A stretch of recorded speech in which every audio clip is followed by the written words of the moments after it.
এই আপনারা দেখতেছেন যে এই বনপাড়ার দিক থেকে ঢাকামুখী একটা মাইক্রোবাস, যাতে বেশ কয়েকজন যাত্রী ছিল, মহিলা সংখ্যায় বেশি।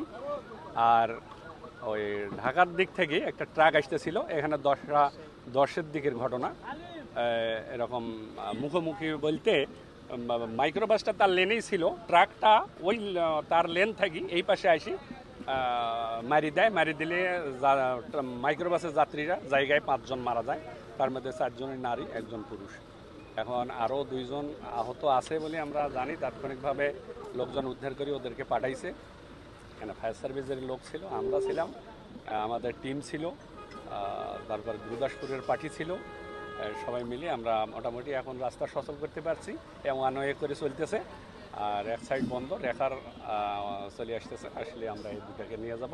আর লাশগুলো পরবর্তী আইনগত ব্যবস্থা আমরা নেব। এখন লাশের পরিচয় আমরা এখনও মেলাতে পারিনি, এখনও পাওয়া যায়নি।